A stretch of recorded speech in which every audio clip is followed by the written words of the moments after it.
अस्सलाम वालेकुम and welcome to Pak Bharat टाकरा। इंतजार की घड़ियां खत्म होने वाली हैं। एक बार फिर आमने सामने होगी दुनिया क्रिकेट की दो सबसे बड़ी टीमें, पाकिस्तान और भारत। भारत और पाकिस्तान का जब भी टाकरा होता है उस टाकरे से पहले हम आपके लिए एक फैक्ट बेस्ड और बहुत सारे इमोशंस के साथ एक प्रोग्राम लेके आते हैं। रुमाना इसार खान पाकिस्तान जियो न्यूज के स्टूडियो से हमारे साथ आप देख रहे हैं दानिश अनीस इस वक्त मौजूद हैं। दानिश के पास आपको लेकर चलेंगे। दानिश अपने साथ मौजूद मेहमानों से आपका परिचय कराएंगे, लेकिन पहले यहाँ स्टूडियो में हमारे साथ मौजूद हैं 1983 विश्व विजेता टीम के कप्तान कपिल पाजी। हमारे साथ मौजूद हैं टीम इंडिया के पूर्व बैटिंग कोच संजय बांगर जी। सबसे ज्यादा वर्ल्ड कप मुकाबलों में टीम इंडिया की कप्तानी करने वाले रिकॉर्डधारी कप्तान मोहम्मद अजहरुद्दीन हमारे साथ यहां स्टूडियो में मौजूद हैं, और टीम इंडिया के पूर्व क्रिकेटर अतुल वासन साहब हमारे साथ यहां ज्वाइन कर रहे हैं शो में। साथ ही एबीपी न्यूज के हमारे स्पोर्ट्स एडिटर जीएस विवेक भी हमारे साथ मौजूद है। आइए सबसे पहले आपको लेकर चलते हैं जियो न्यूज के स्टूडियो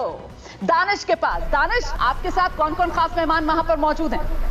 बहुत शुक्रिया रुमाना इसार खान। कुछ दिग्गज आपके साथ हैं तो कुछ दिग्गज हमारे साथ भी हैं। पाकिस्तान के साबिक कप्तान और टेस्ट क्रिकेटर मोइन खान ने हमें ज्वाइन किया हुआ है। टेस्ट क्रिकेटर सिकंदर बख्त हमारे साथ है और टेस्ट क्रिकेटर अब्दुल रज़ाक भी हमारे साथ है। We keep things very simple here.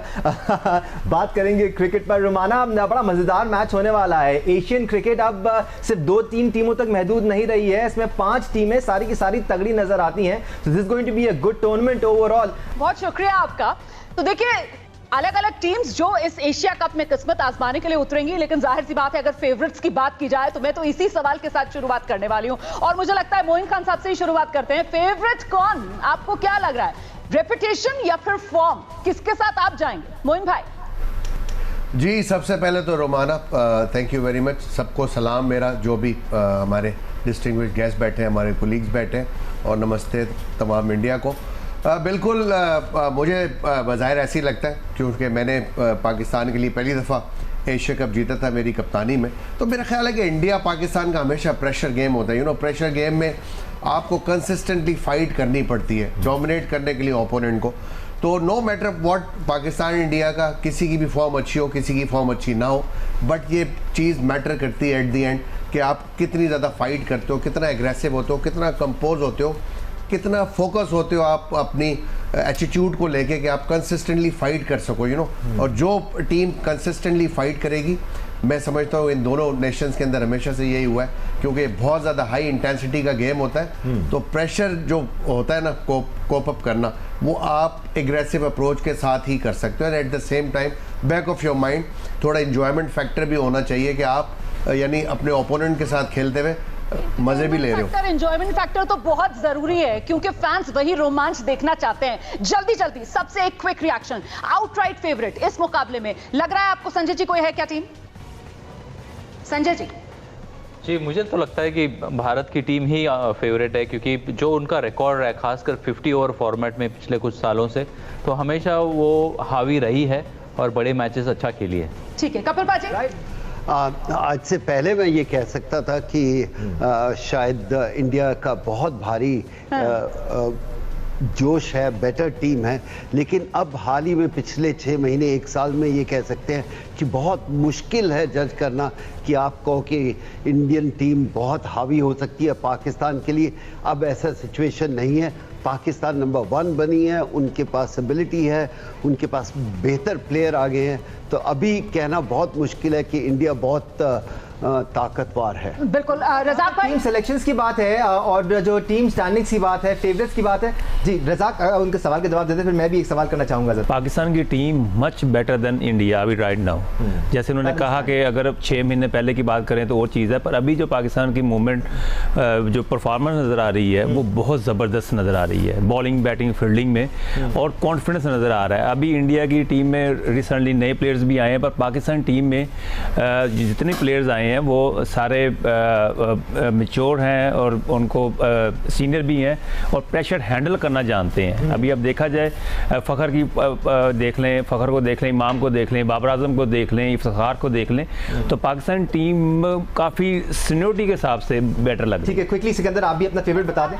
देखिए, मैं तो पाकिस्तान को ही कहूँगा, मगर जो एक वीक पॉइंट जरूर है हमारा, वो है मिडिल ऑर्डर। तो हमने देखना है कि मेरा जो फोकस है वो मिडिल। मैं सबसे पहले तो सॉरी सलाम, नमस्ते कपिल भाई साहब, सर जी, आपको देख के बड़ी खुशी हुई। और अजहर भाई भी वहाँ मौजूद हैं, उनको सलाम, और दूसरों को भी। अजहर भाई तो हमारे बहुत पुराने दोस्त हैं। तो पाकिस्तान का जो मिडिल ऑर्डर है, अगर वो सही चल गया जिस तरह के हम एक्सपेक्ट कर रहे हैं, तो फिर पाकिस्तान को हराना बड़ा मुश्किल फॉर अ मोमेंट रुमाना, अगर हम टीम्स को थोड़ा सा साइड पे रखें, रीसेंट एक्सपीरियंस की बात कर लें, अजहर बाजी कितना इंपॉर्टेंट है कि पाकिस्तान पिछले 1.5-2 महीने से श्रीलंका में मौजूद है, वहां पर मुख्तलिफ फॉर्मेट्स की पाकिस्तान ने क्रिकेट खेली है, कंडीशंस को बहुत अच्छी तरह से समझ गए हैं पाकिस्तानी प्लेयर्स। क्या ये भी मैटर करेगा, क्योंकि इंडिया ने रीसेंट टाइम्स में श्रीलंका में क्रिकेट इतनी ज्यादा खेली नहीं है जितनी पाकिस्तान खेलता हुआ आया है अभी? नहीं, बिल्कुल मैटर करेगा, क्योंकि अगर आप एक कंट्री में अगर ज़्यादा 1.5-2 महीने से मैचेस खेल रहे तो आपको बिल्कुल कंडीशंस के बारे में मालूम है और वेदर के बारे में भी पता है और विकेट कैसी खेलती है पता है। क्योंकि उमूमन ये देखा जाता है कि श्रीलंका में जो विकेट्स होती है वो बिल्कुल थोड़ी स्लो होती है और उतना ज़्यादा बाउंस नहीं होता। जैसा कि लोग कहते हैं कि बॉल स्विंग होगा, मैं नहीं समझता हूँ कि इतना ज़्यादा स्विंग होगा बॉल, बट पहले 2-3 ओवर ज़्यादा स्विंग होगा। बट लेकिन डेफिनेटली पाकिस्तान को अगर देखेंगे तो 1.5-2 महीने से वहाँ खेले तो उनको थोड़ा सा एडवांटेज है। बट लेकिन देखिए, आप जब आप इंटरनेशनल क्रिकेट खेलते हैं तो आप हर सिटी में या हर कंट्री में जाएंगे, जो भी कंडीशंस रहेंगे वहाँ पे आपको अडेप्ट करना पड़ेगा, क्योंकि जो टीम अपने आप को अच्छा अडेप्ट करेगी वही टीम कहीं पे भी जीत सकती है। हाल ही में पिछली बार जब भारत और पाकिस्तान का सामना हुआ तो सिर्फ एक शख्स ने पूरी टीम को हरा दिया। जी, हम बात कर रहे हैं यहाँ पर विराट कोहली, और इसीलिए मैं संजय भाई आपसे, मोइन भाई आपसे ये सवाल लेना चाह रहा हूँ कि क्या आपको लगता है कि एक बार फिर सिंगल हैंडेडली, भले ही फॉर्मेट अलग है, वो T20 है, ये वनडे है, क्या एक शख्स जो है, जब हम विराट की बात करते हैं तो क्या सारी चीजें हट के एक तरफ और वन मैन आर्मी पूरी टीम पर भारी पड़ सकता है? क्या पाकिस्तान को इस बार सबसे ज्यादा जो सता रहा होगा वो सता रहा होगा कि विराट ने पिछली बार कैसे जीत छीन ली थी उनसे? संजय भाई, मुझे लगता है कि किसी भी टीम के लिए अगर एक प्लेयर के ऊपर इतना ज़्यादा निर्भर होता है वो अच्छे संकेत नहीं होते हैं, क्योंकि आप चाहते हैं कि जो टीम है ओवरऑल बैलेंस बेहतर हो। तो अगर कोई भी प्लेयर के ऊपर इंडिविजुअली, जैसे पिछले समय में हमने काफ़ी बार देखा है कि पाकिस्तान की टीम भी काफ़ी निर्भर रहती है बाबर आजम के और उनके फॉर्म के ऊपर कि किस तरह से, अगर कल के मैच में भी हमने देखा नेपाल के खिलाफ जब 2 या 3 विकेट चली गई थी तो बाबर आजम को आखिर तक खेलना पड़ा था, तभी वो विशाल स्कोर बना पाई थी। तो एक महत्वपूर्ण खिलाड़ी ज़रूर होते हैं हर टीम में, मगर उनके इर्द गिर्द भी बेहतर खिलाड़ी होते हैं, उनका प्रदर्शन अच्छा रहा तभी टीम आगे निकल पाती है। मोइन भाई, आपका भी रिएक्शन जानना चाहते हैं? जी मोइन भाई, इसी बात पे कि क्या पाकिस्तान जो है, ऑब्वियसली इंडियन टीम में बहुत सारे प्लेयर्स हैं जी, किसी एक इंडिविजुअल पे आप बैन नहीं कर सकते। No doubt Virat is a super player और प्रीवियसली बड़े मैचेस के अंदर पाकिस्तान के खिलाफ उसने बड़ी इनिंग जरूर खेली है, but still there is always a pressure when Pakistan and India plays together, you know. तो ये तो होता है, तो उसमें कभी आप अच्छा कर जाते हो, कभी एक्स्ट्रा ऑर्डिनरी कर जाते हो, कभी आप चाहते हुए कुछ नहीं कर सकते, you know. So it's a game of cricket with lots of uncertainties. तो एक पे किसी पे ये कहना कि बाबर आजम पाकिस्तान को मैच जिता देगा, तो I will not go with this. It's a team game. Team को कंसिस्टेंटली 11 के 11 प्लेयर्स को एफर्ट करनी पड़ती है, फिर जाके टीम जीतती है। संजय जी, अभी टीम बैलेंस की बात कर रहे थे। अतुल जी, मेरा अगला सवाल आपसे है, जब भारतीय टीम अनाउंस हुई थी, अजीत आगरकर साहब ने अनाउंस की थी, तो बड़े सवाल उनसे किए गए थे कि इस टीम में राइट आर्म स्पिनर नहीं, तिलक वर्मा है पार्ट टाइम स्पिनर, बट क्या बैलेंस को लेकर थोड़ी सी परेशानी है भारत में? बिकॉज हमें तो काफ़ी वेल बैलेंस और तगड़ी टीम नजर आती है आपकी, ऑन पेपर एटलीस्ट। देखिए, पेपर पे तो हमेशा टीम बढ़िया होती है, पर एक्चुअली क्या होता है कि ये आपने बड़ा अच्छा सवाल किया, क्योंकि 2019 से नंबर 4 की बात इतनी हो रही है हमारे यहाँ पे कि एक वो बड़ा हवा सा बन गया है, नंबर 4 पे 5 पे कौन खेलेगा। और विराट जब से नंबर 3 गए तो एक दिक्कत आ गई कि आपको मैच्योर, आपने इन्वेस्टमेंट की 1 साल से, आपने KL राहुल पे, आपने श्रेयस अय्यर पे और ऋषभ पंत पे, वो तीनों एकदम इंजर्ड हो गए। ऐसा होता नहीं है पर हो गया। तो मुझे लगता है कि उसके बाद आपके पास प्लान बी पे ज्यादा आप फोकस करेंगे। कोई सवाल तो प्रेस तो करती है कि क्या करना है, पर आपके पास बोला चाहिए हम वी आर ओके, हम मैनेज करेंगे। और मुझे लगता है कि अगर विराट नंबर 4 आ जाए और मान जाए तो मुझे लगता है इससे बेहतर बात नहीं होगी, क्योंकि he can handle the whole flow of the game. वो फ्लो गेम का जो है बड़ा खिलाड़ी कर सकता है, पहले किया है बाजी। और तो विराट की क्या यूजेज कहाँ होगी और वो मानेंगे, मुड़ उठेंगे तो नहीं, ये बड़ी बात है भारतीय क्रिकेट में। पर मुझे लगता है कि पाकिस्तान टीम नंबर 1 है। लेकिन मोमेंटम की अगर बात की जाए, पाकिस्तान फिलहाल गदगद नजर आ रहा है। वहां ऐसा लग रहा है कि नेपाल को आपने जिस तरीके से हराया है उसके बाद आपको वो मोमेंटम मिल गया है, पर ये कैसे भूल सकते हैं कि 342 जिसमें 250 से ज्यादा सिर्फ 2 बल्लेबाजों के बल्ले से निकले, और नेपाल जैसी टीम के सामने इस एशिया कप के पहले मुकाबले में एक वक्त ऐसी स्थिति आ गई थी कि पाकिस्तान का स्कोर 25 पर 2 था और 2 खिलाड़ी आपके रन आउट हो जाते हैं। फकर से लेकर इमाम तक आपकी जो ओपनर्स है वहां पर समस्या है। तो क्या ये बल्लेबाजी की मोइन भाई समस्या है पाकिस्तानी टीम के साथ? Well, I don't think so really, because कि recent past में देखें अच्छी परफॉर्मेंसेस रही, टीम कॉम्बिनेशन अच्छा रहा है पाकिस्तान का। That is why Pakistan is become number 1 in ODI format के अंदर। तो आई डोंट थिंक सो कि ऐसा कोई इशू है। देखिए टीम वही अच्छी होती है जहाँ पे आपको पता होना चाहिए कि कोई भी आउट हो जाए, कोई भी प्रेशर आ जाए, तो आपके पास इनफ डेप्थ में प्लेयर होने चाहिए उस प्रेशर को कोप अप करने के लिए। I think it was a wonderful starting for Pakistan. Babar Azam being a captain, you know, इतनी बड़ी इनिंग खेली उन्होंने, और इफ्तिखार सीनियर प्रो, हमारे सीजन प्रो है, यू नो, तो ये एक्सपेक्टेशन थी उनसे, बिकॉज एज अ प्रोफेशनल हर प्लेयर ये एक्सपेक्टेशन करता है कि जब ऐसे सर्कमस्टांसेस आएंगे तो आपने वहाँ टीम को सहारा देना, you know, everybody like all the 11 players they are bound to perform well. और जिस तरह पाकिस्तान ने खेला, मेरा कोई कंसर्न नहीं है। आपके सवाल का एक और जवाब ये भी है, जरा संजय जी से एक जवाब ले लेते हैं, मुख्तसर देता हूं फिर ले लीजिएगा, मुख्तसर एक बात कर लेता हूं फिर ले लीजिएगा।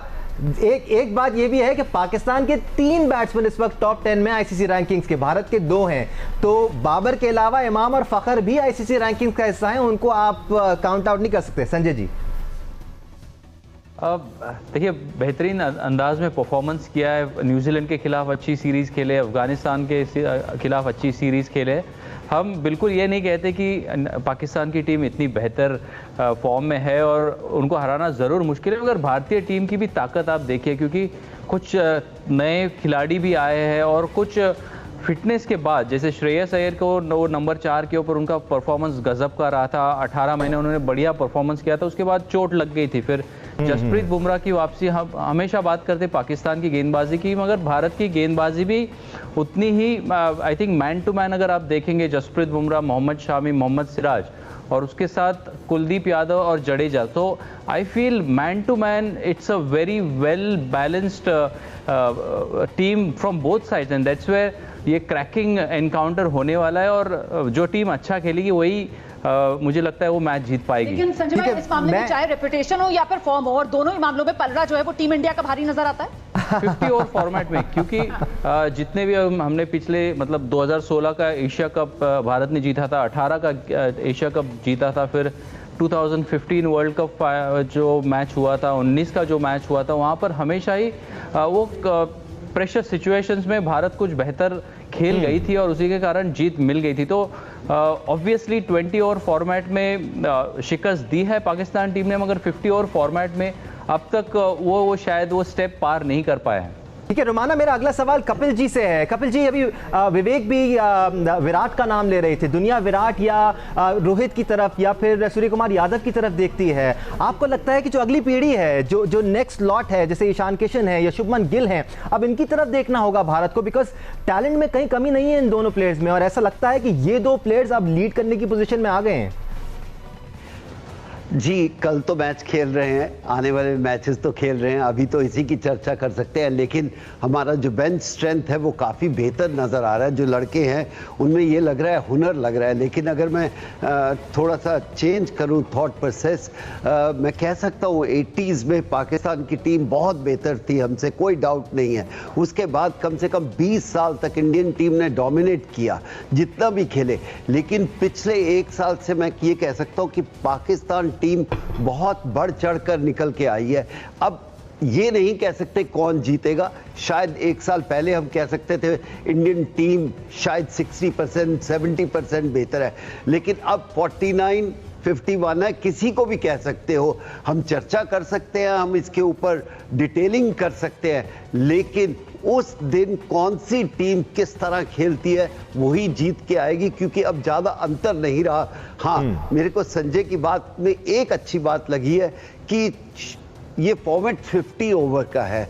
50 ओवर्स के लिए टेम्परामेंट चाहिए, उसके लिए मैं कहता हूं कि थोड़ा, मैं ये नहीं कहता कि इंडियन टीम जीत जाएगी या हार जाएगी, थोड़ा बड़ा मैच होगा तो इंडियन टीम के टेम्परामेंट बेहतर है। लेकिन अगर टैलेंट की बात करें, पाकिस्तान में टैलेंट की कोई कमी नहीं है इस समय, क्योंकि पिछले 1 साल से ये जुट बनकर खेल रही है और इन्होंने बड़े बड़े मैचेस जीते हैं। विवेक सवाल लेंगे, उसके बाद दानिश आप आइएगा। विवेक, मैं बस ये पूछना चाह रहा हूँ कि अक्सर हम बात करते हैं जब भी, और हमारे जैसे जनरेशन में हम ये कहते थे कि वकार, वसीम, शोएब, उसके बाद अब्दुल रज़ाक, मुश्ताक अहमद, सकलेन मुश्ताक, तो एक चीज़ लगता था कि भाई पाकिस्तान के बॉलिंग अटैक में कहाँ है वो चिंग जहाँ पर आप जाके रन बनाएं। बट मैं आपसे बस ये पूछना चाह रहा हूँ अपने पैनल से और खासतौर पर पाकिस्तान के पूरे पैनल से कि वसीम, वकार, शोएब का जो एक कॉम्बो था, आज की तारीख में आपको लगता है क्या नसीम, शाहीन शाह अफरीदी, हारिस रऊफ में वो दम है कि इंडिया के बैटिंग अटैक को, या आपको लगता है कि they are as good as anyone else who have played for Pakistan? आपको क्या लगता है, फीलिंग कैसी है? अच्छी है?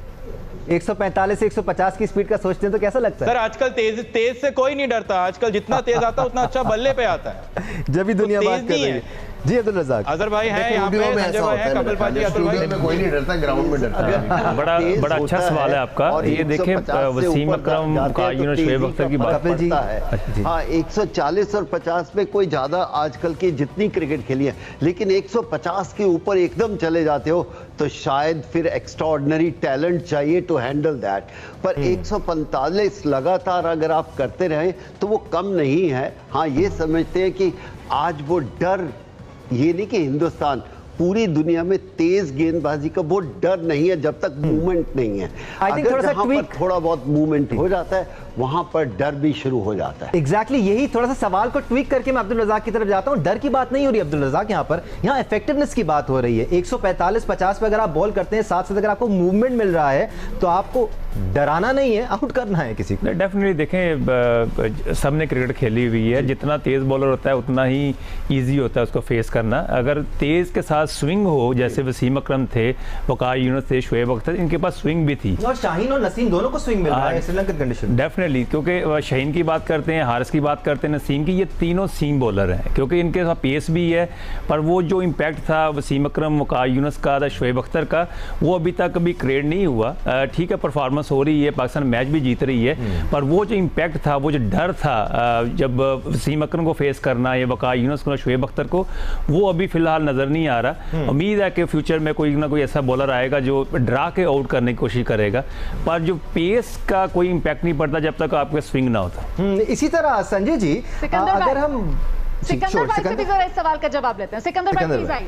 बिल्कुल आप सही कह रहे हैं कि पेस से डर के कोई, जितनी तेज गेंद कराओगे उतनी तेज गेंद जाएगी, मगर जो मूवमेंट है दैट इज वेरी इंपॉर्टेंट। और शाहीन का जो गेंद पढ़ के अंदर आता है, मेरा एक जहन में सवाल था, मैं चाहूंगा कि मैं अजहर से भी ये बाद में वो मुझे कर लीजिए कि वो जो आपके मैंने नोट किया है कि जो ओपनर्स हैं वो अपनी क्रीज पे खड़े होकर खेल रहे हैं। डू यू थिंक कि जब गेंद पढ़ के अंदर आता है, इस तरह अंदर की तरफ घुसता है, तो क्या उसको अगर थोड़ा सा बाहर खड़े होकर खेलें तो उससे क्या फ़र्क पड़ेगा? बॉलर अपनी लेंथ चेंज करेगा। तो मैं ये समझता हूँ कि जो वसीम अकरम की जो याद है वो शाहीन याद दिलाते हैं, इसलिए कि उनका गेंद वो जो अगर हमारे बॉलर जज्बाती होकर बॉल ना करें, बिल्कुल अपने मतलब ये कि लिमिट्स में रह के बॉल करें, एक्स्ट्राऑर्डिनरी नहीं करें, तो बहुत ही मुश्किल हो जाएगी। इसलिए कि उनका गेंद में मूवमेंट बहुत ज़बरदस्त है। और ख़ासतौर पे शाहीन, और मैं हारिस की पुराने गेंद पे ज़रूर बात करूँगा कि हारिस बड़ा ख़तरनाक हो जाता है जब वो पुरानी गेंद करते हैं। बिल्कुल भाई आप जवाब दे दीजिएगा। बस मैं इतना कहना चाहती हूँ कि बेहतर है कि जज्बात का मामला फैंस के लिए छोड़ दिया जाए, मतलब खिलाड़ी जो हैं वो जज्बात को किनारे रखकर ही मैदान पर उतरें। नहीं, कई दफा होता है कि बॉलर जो है एक्साइटमेंट में जो है ना वो गेंद करने की कोशिश करता है कि मैं इसको डरा दूंगा, मैं सर के पास से गुजार दूंगा, वो बॉलर के लिए खराब होता है। आइए अजहर भाई। देखिए, वसीम अकरम और शाहीन अफरीदी में अगर आप देखेंगे तो वो काफ़ी डिफरेंस है, उसमें कोई कंपैरिजन नहीं है। जहाँ तक कि मैं सोचता हूँ कि उनसे कंपेयर, दो बॉलर को आप कंपेयर नहीं कर सकते। वसीम अकरम जो बने वो बहुत 2-3-4 साल की मशक्क़त करने के बाद ही वसीम अकरम बने। मैंने वसीम अकरम के बहुत काफ़ी तेज़ स्पेल खेले, यहाँ पे भी मैं इंडिया पाकिस्तान सीरीज़ में भी खेले, और मैं जब काउंटी क्रिकेट खेलता वहाँ पे भी खेला।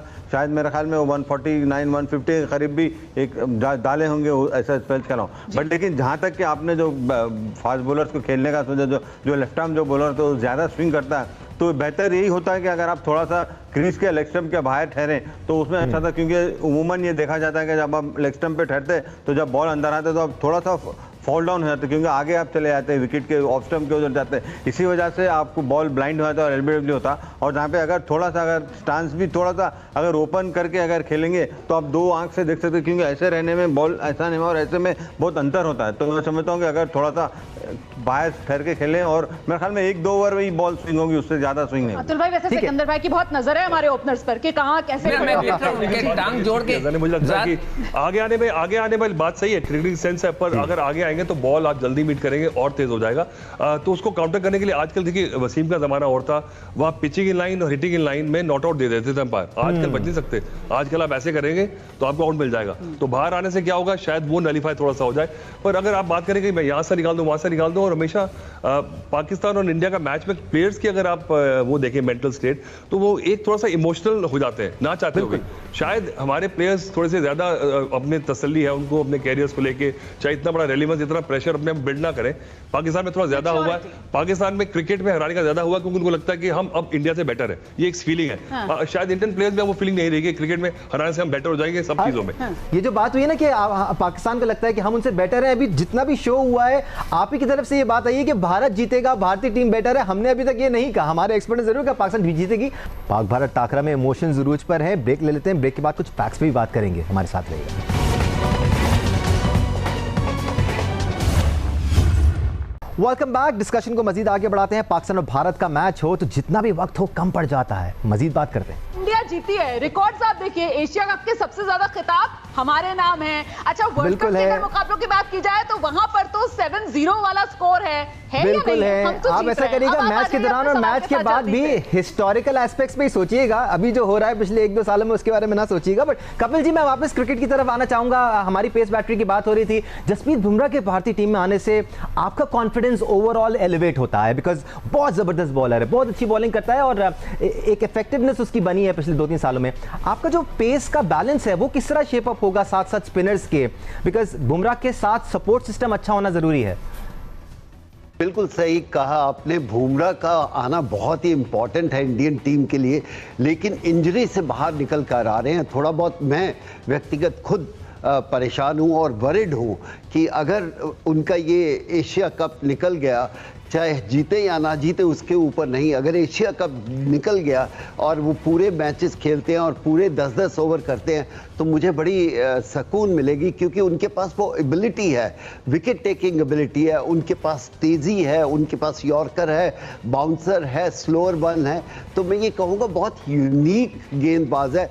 तो इंडियन टीम बहुत डिपेंड कर रही है, लेकिन आई एम वरिड कि वो अभी इंजरी से बाहर आ रहे हैं तो इतना आसान नहीं होगा। मुझे लगता है हमने बैट्समैन की बात की, हमने जो तेज गेंदबाज है उनकी बात की, अब जरा जल्दी से कैंडी में जो स्पिन फैक्टर है उस पर चर्चा कर लेते हैं। स्पिनर्स को लेकर कितनी इफेक्टिवनेस उनकी देखने के लिए मिलेगी कैंडी की इन पिचेस में, और अगर पाकिस्तान की टीम को लेकर मैं कहूं, मोइन भाई आपसे शुरुआत करें, पाकिस्तान की टीम में आप किस पर इसका दारोमदार देख रहे हैं?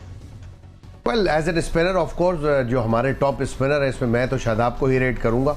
और शादाब जितने वैरायटी रखते हैं अपनी बॉलिंग में, तो इतना इजी नहीं होगा नेचुरली कि इंडिया बहुत अच्छा अगेंस्ट द स्पिनर खेलता है हमेशा।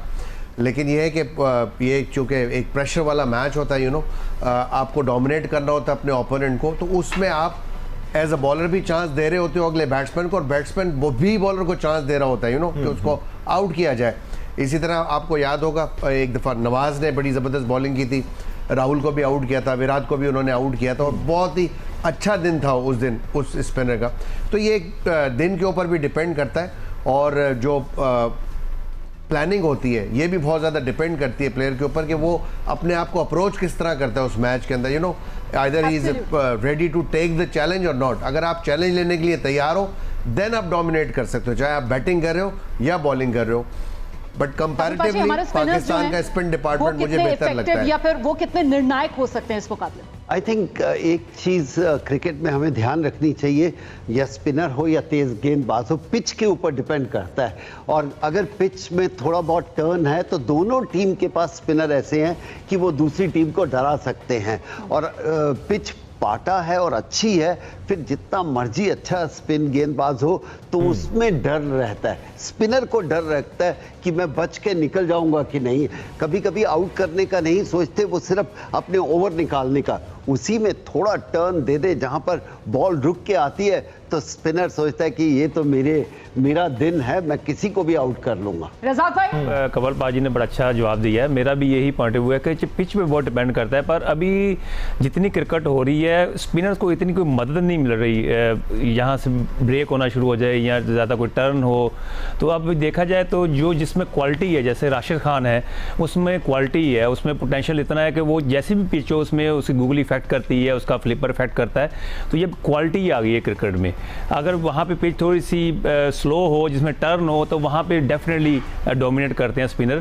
पर अब कोई सूरत हाल नहीं है। अब क्रिकेट ज़्यादा होने की वजह से अब आपको अपनी एबिलिटी शो करनी पड़ती है, स्पिनर जितना मर्जी अच्छा। अतुल जी, इसी सवाल में थोड़ी सी ट्वीकिंग करके आपसे गेंदबाजों के खौफ की बात हो रही थी, तेज गेंदबाजों के खौफ की बात हो रही थी, मुझे लगता है जरा जल्दी से अजहर भाई से एक रिएक्शन लेंगे। भाई, हम अपने रविंद्र जडेजा को कैसे भूल सकते हैं? बिल्कुल, बहुत अच्छे एक्सपीरियंस प्लेयर है। देखिए रविंद्र जडेजा, क्योंकि अभी ऐसा नहीं कि 2-3 साल से खेल रहे, काफी साल से खेल रहे और परफॉर्मेंस है और मैचेस काफी जिताए और आउटस्टैंडिंग फील्डर है, बॉलिंग भी अच्छी करते हैं। अगर आप देखें, जब भी इंडिया कभी भी प्रॉब्लम है अगर बैटिंग में हुई तो मेरे ख्याल में उन्होंने काफी रन बनाए बैटिंग में। तो मेरे ख्याल में जहाँ पे बॉल टर्न होगा वहाँ पे बॉल तो बिल्कुल वो अच्छी बॉलिंग कर सकते हैं। बट लेकिन उमन ये देखा जा सकता है कि आजकल इतने बैटिंग फ्रेंडली विकेट्स है जहाँ पे बॉल उतना टर्न होता नहीं। जैसा कि रज़ाक ने कहा कि अपनी एबिलिटी अपने को बताना पड़ेगा, कैसे भी विकेट हो आपको अच्छा बॉलिंग करनी पड़ेगी। तो दानिश तैयार है ना आप? जी बिल्कुल फिक्र न करें। मैं बॉलिंग से मुतालिक एक सवाल मैं अतुल से भी करना चाह रहा हूं। अतुल जी, आपको लगता है T20 में और वनडे में ये भी एक फर्क है कि वनडे में आपको ज्यादा परमानेंट बॉलर्स की जरूरत होती है, पार्ट टाइम बॉलर शायद 10 ओवर में वो इंसाफ नहीं कर पाते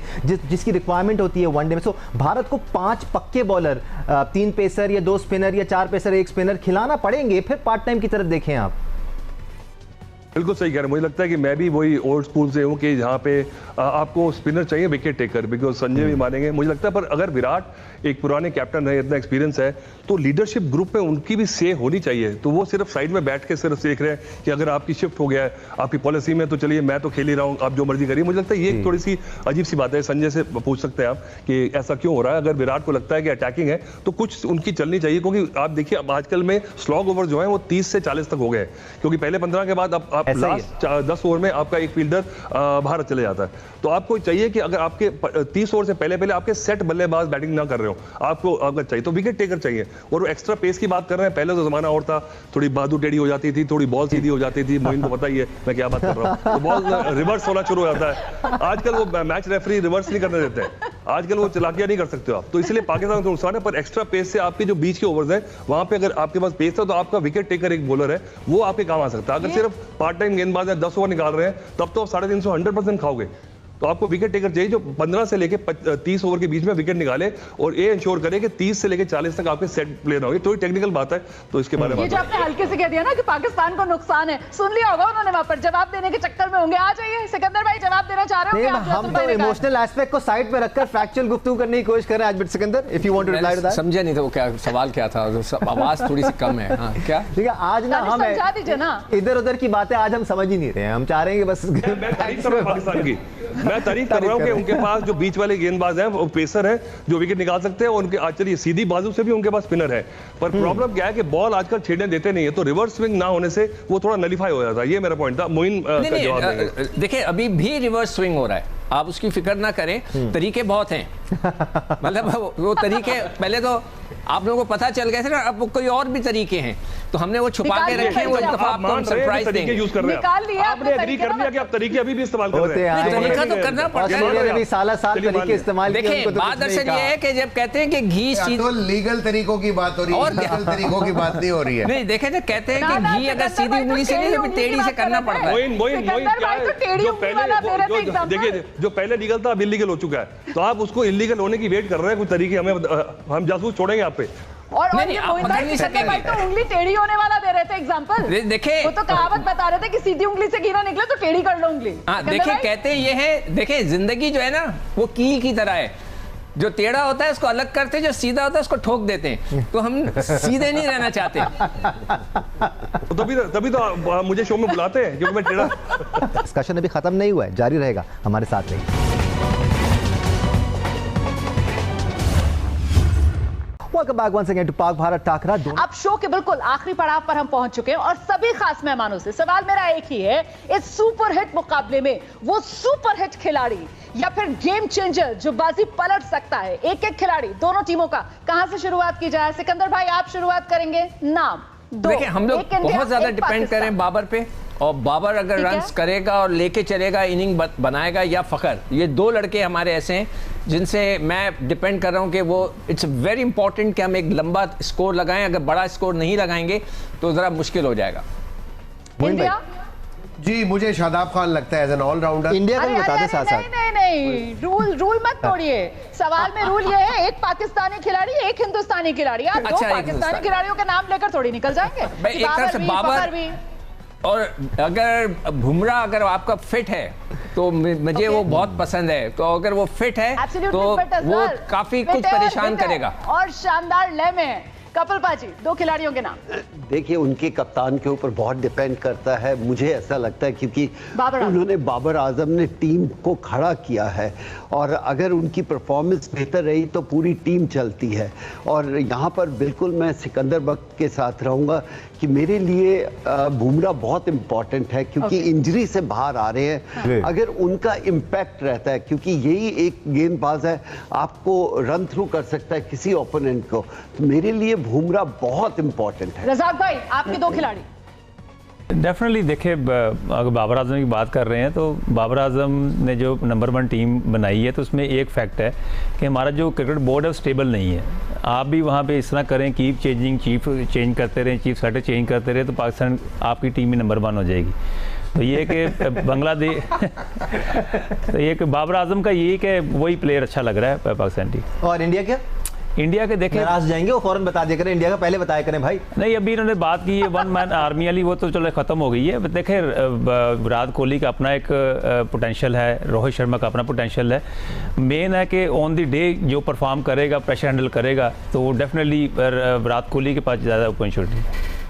संजय भाई पहले पाकिस्तान टीम का मैं प्लेयर बता दूं, मुझे लगता है मोहम्मद रिजवान, क्योंकि एक ऐसे खिलाड़ी बहुत करीब से मैंने उनको देखा है, तो जज्बे के साथ खेलते हैं, विकेट कीपर है और इस फॉर्मेट में नंबर 4 के ऊपर बल्लेबाजी करते हैं, तो वो उनके पास काबिलियत है कि भारतीय स्पिनर्स को वो स्वीप शॉट काफ़ी खेलते हैं, तो उससे थोड़ी सी तकलीफ दे और टीम के लिए अच्छा कर सकते हैं। भारत की तरफ से मैं चाहूँगा कि रविंद्र जडेजा बहुत अहम भूमिका निभा सकते हैं, क्योंकि पाकिस्तान के पास दोनों ही स्पिनर्स इस तरह के कि गेंद पड़कर अंदर की तरफ आती है, नवाज और शादाब, और बल्लेबाजी जिस तरह से वो फिनिशिंग का रोल करते हैं, तो बहुत महज ही इंपॉर्टेंट खिलाड़ी है रविंद्र जडेजा भारतीय टीम के। बिल्कुल, तो अभी तक जितने खिलाड़ियों के नाम आ रहे थे पाकिस्तान इंडिया, आपने बिल्कुल दो अलग से हटकर नाम दिए। हम जरा रुक करते हैं। मोइन भाई आप भी जल्दी से बताइए दो नाम। पहले इंडिया वाला चाहिए मुझे। दानिश भी कह रहा था आप लोगों को मैं बहुत जल्दी नाराज हो जाता हूं। मैं तो पहले भी जवाब दे रहा था, फिर आपने मेरा आधा जवाब लिया और सवाल डाइवर्ट कर दिया था। अब पहले बताएं, दो नाम सुनना चाहती है? हम सुनेंगे।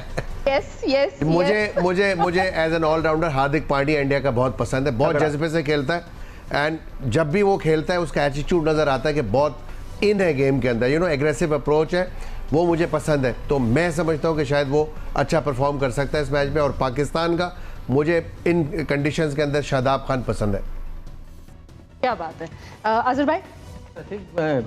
पाकिस्तान से तो यही कहूँगा कि बाबर आजम, क्योंकि मेन प्लेयर है उनके, क्योंकि अगर जल्दी आउट हो जाते हैं तो शायद मेरे ख्याल में पाकिस्तान की बैटिंग थोड़ी सी क्रम्बल हो सकती है। बट लेकिन इंडिया से मैं हार्दिक पांड्या कहूँगा, क्योंकि उनके पास एक विकेट टेकिंग लक है। वो जब भी अगर आप बॉलिंग करते हैं देखें तो उनको जो मेन जो बैट्समैन होते हैं अपोजिशन टीम के, जैसे पाकिस्तान या इंग्लैंड या कोई भी रहो, वहाँ पे आउट करते हैं। और बैटिंग के बारे में तो उनके बारे में बैटिंग तो बहुत अच्छी बैटिंग करते हैं। तो मैं समझता हूँ ये दो प्लेयर। अतुल भाई? देखिए मुझे लग रहा है सारे बैट्समैन की बात कर रहे हैं और बड़ा वो लो हैंगिंग फ्रूट है, ऑब्वियस नाम है बाबर आजम, विराट कोहली, रोहित शर्मा। पर मुझे लगता है कि अगर मोहम्मद सिराज, हाँ हार्दिक पांड्या बोला वो तो ठीक है, पर मुझे लगता है कि सूर्य कुमार यादव अगर खेलें और फिनिशिंग का रोल करें अगर, और मुझे लगता है मोहम्मद सिराज अगर अच्छी गेंदबाजी करेंगे तभी इंडिया जीतेगा। आप जो हर मैच में 100 बना लें विराट कोहली, तब भी आप जीतने वाले नहीं हो। दानिश आप अपने फेवरेट बताएंगे? बिल्कुल रुमाना, मैं तो भारत की नई पीढ़ी की तरफ देख रहा हूँ। Shubman Gill for me is going to be a player to watch out for India. Obviously आपके सीनियर प्लेयर्स तो अच्छा परफॉर्म करते हैं, बट शुभमन गिल को मैं बहुत क्लोजली देख रहा हूँ। साथ साथ पाकिस्तान की हम बात करें, इफ्तिखार अहमद पाकिस्तान के लिए बहुत इंपॉर्टेंट रोल प्ले करेंगे। टॉप ऑर्डर तो बैलेंस्ड है पाकिस्तान का। इफ्तिखार अहमद जिस फॉर्म में है वो बड़ा वैल्यूबल रोल प्ले कर सकते हैं पाकिस्तान के लिए with the bat and the ball as well. अब सभी ने सबका नाम तो लिया है, तो मैं बस इतना कहूंगा कि इन सभी का रोल अगर किसी एक चीज पर निर्भर है वो है रेन, कि उस दिन कितना बारिश गिरता है, उससे 2 दिन पहले तक कितना पानी गिरता है, ताकि कवर्स के नीचे कितना स्वेट कर रहा है। नहीं, बात गेम चेंजिंग की बात हो रही है। गेम चेंजिंग की बात हो रही है। गेम चेंजर्स दोनों टीमों का गेम चेंजिंग, इन्होंने गेम ही खत्म कर दिया। इन्होंने कहा ना रहेगा गेम, ना होगी बात। अफरीदी का नाम नहीं लिया, और जब लास्ट टाइम पाकिस्तान ने हराया था तो अकेले उसने 2-3 विकेट निकाले। बिल्कुल, अभी सिर्फ अगर आप प्लेयर्स की बात करोगे, अगर आप प्लेयर्स की बात कर रहे हो, तो मुझे अभी भी लगता है कि शादाब खान और रविंद्र जडेजा ये 2 ऐसे प्लेयर्स हैं जो बहुत ज्यादा इंपॉर्टेंट रोल प्ले करेंगे इस मैच में। लेकिन सबसे इंपॉर्टेंट फैक्ट जो सबने सबके नाम लिए, लेकिन एक फैक्टर जिसको हम नजरअंदाज नहीं कर सकते हैं वो है रेन। उस दिन भी और उससे पहले भी उसी पर डिपेंड करता है। और चलते चलते मैं शिकायत दूर कर दूं, क्योंकि अब मेरी बारी है, मुझे भी बताना है अपने 2 फेवरेट्स। अतुल भाई जो बात कर रहे थे, पाकिस्तान की तरफ से मेरी नजर अगर किसी खिलाड़ी पर है तो वो शाहीन शाह अफरीदी, और अगर टीम इंडिया की बात की जाए तो विराट कोहली जी। तो रोमांचक मुकाबला, सुपर हिट मुकाबला, जिसको लेकर सुपर सेंसेशन अभी से शुरू है। इस सबसे बड़े मुकाबले पर यह सबसे बड़ा शो भारत और पाकिस्तान के स्टूडियो से आप देख रहे थे। Thank you so much for joining. बहुत शुक्रिया रुमाना इसार खान आपका, और जितने भी गेस्ट ने आपको वहां पर ज्वाइन किया। होपफुली पाकिस्तान भारत के मैच से पहले पाक भारत टाकरा आपने भी एंजॉय किया होगा। कुछ नोक जोक भी हुई, कुछ फैक्ट्स भी डिस्कस हुए, but at the end of the day what matters is जो टीमें खेल रही हैं वो ऑन दैट पर्टिकुलर डे कैसे खेलती हैं। राइट, इसी के साथ पाक भारत टाकरे का इख्तिताम हुआ जाता है। कल मैच होगा, यकीनी तौर पर आप लोग इस मैच को भरपूर एंजॉय करेंगे। जीते जो भी अपनी टीम को सपोर्ट करते रहेगा, क्योंकि ये वाहिद मैच नहीं है जो ये दोनों टीमें आपस में खेल रही होंगी। इस एशिया कप में पाकिस्तान और भारत 3 बार आमने सामने आ सकती है। तो लेट्स सी कल कौन जीतता है, फिर आगे की बात बाद में करेंगे। आज के लिए इतना ही, अल्लाह हाफिज़।